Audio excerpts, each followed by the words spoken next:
It started in October 2007, and I was sent by Omnicom to do a conference about digital in Dubai. Long story short, I came back with 4 numbers in mind.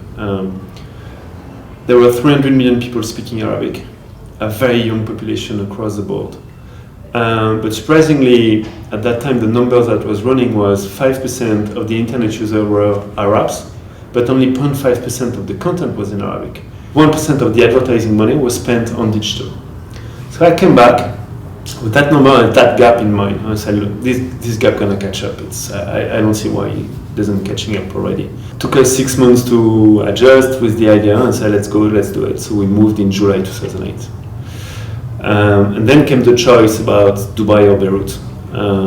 The logical choice was Dubai, at least when you read the papers. And then I started to look at Dubai and I started to look at Beirut.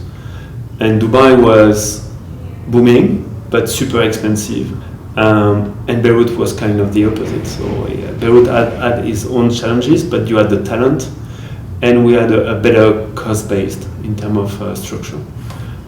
So we went for Beirut. After 5 years, we ended up with 85 people in Beirut, 20 in Dubai. The only thing we couldn't make in Beirut was the technology. So we opened an office in Serbia with 40 people, and this is something we're going to work on now to try to improve the scene on that.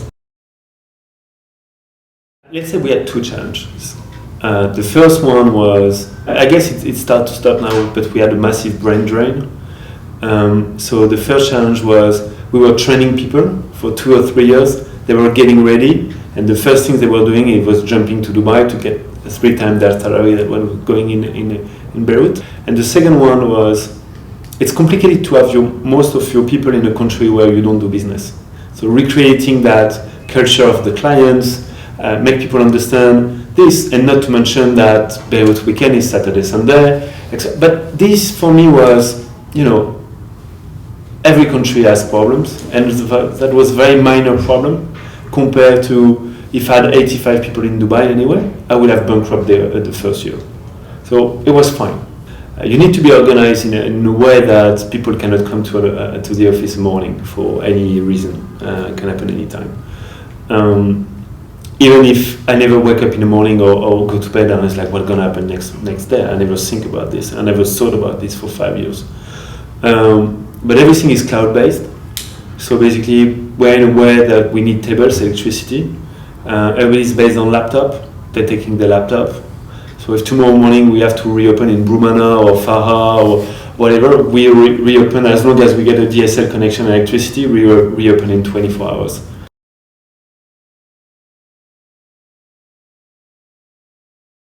From day one, we had a very big plan in mind. So we knew in content game, you cannot be small. You need to be very big. So what does that mean? It's very low revenue, very high cost at the beginning, and you lose some money.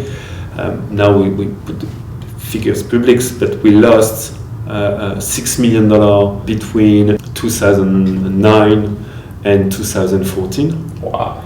And ultimately, we will have spent $11 million in building what is Diwanee today.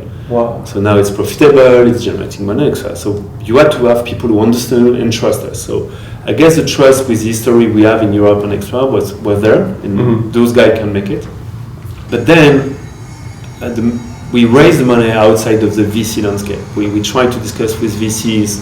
The term sheet was not acceptable. They were trying to downgrade. In fact, they were living in a way that you were feeling that they will never believe that they're going to see the money back. So they try to mitigate the risk to maximum. And so I was about to sign with a VC. I was not that comfortable with the term, but we had something. And then a friend of mine who is in private equity came and was like, look, we'll do the round with some friends. You give us a 5% discount on the valuation. And in terms of shareholder agreement, there is 3 conditions. You call me if you lost the money, you call me if you have sold the company, and you call me if you need something. We raised the first $1 million in 2011. Then we raised another $1 million with them. So we raised the first $3.5 million with them. Okay. $3 million, sorry. And they saved us once. We were signing with a VC, I won't name, in Abu Dhabi. So it's not that complicated to... That dropped a $2.5 million investment after finalizing the shareholder agreement. Oof. Exactly at the moment where we signed a $1 million acquisition in Saudi. So we went bankrupt. We were about to bankrupt. I called those guys, I was like, I need $1 million now, but not next week, now. And they gave me the $1 million at very fair valuation. Then came, we wanted to do a bigger round. We made 3.5. And then came BankMed. Okay. And I have to give credit to Khaled Zedan, because he was the guy who pushed for it and believed in what we can do.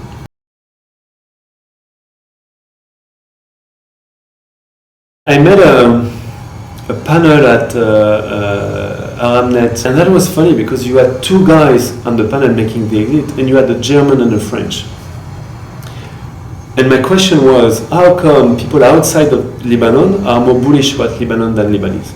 Let's be fair as well, because I'd like to give some credit. There is two female co-founder in each are Lebanese. They should have been on stage and not us.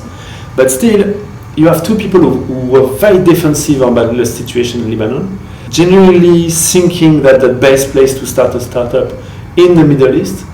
And we were facing questions about, there is no electricity, there is no internet. I was like, yeah, there is no electricity, but you pay your generator cost a bit. There is no internet, it's a bit more expensive, fine. So what? But talent is accessible, taxes are cheap. I was coming from France where I was paying 47% on any salary, and the guy was taking back 20% plus after I was paying his taxes on his revenue. Bottom line, you had 2/3 of the money were going directly to the state. I was like, come on, it's if you look at it very unemotionally, it's a good deal. It's a very good deal. So I think now the next step is make people realizing that the best well-funded country in the Middle East.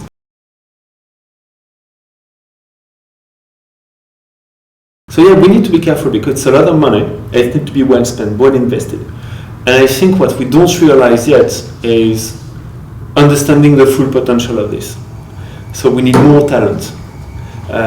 We need more engineers.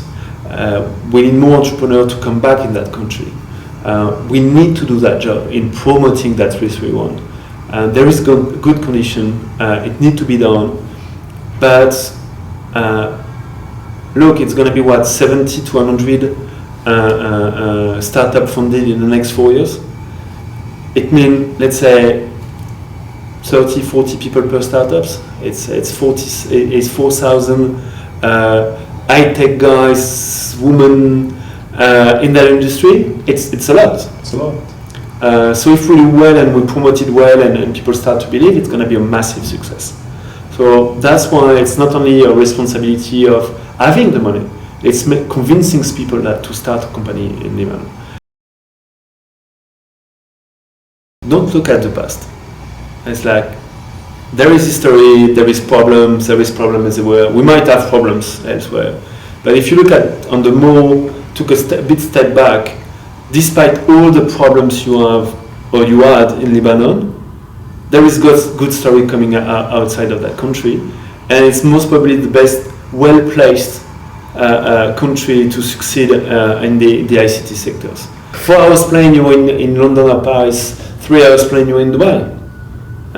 You can reach, let's look at the wealth and the GDP you can reach. So, and if we have to talk at some point of the elephant in the room. If you go 200 kilometers south, you have an example of how successful it is. So I don't see any reason why, if you just drive 200 kilometers up, you cannot reproduce exactly the same thing.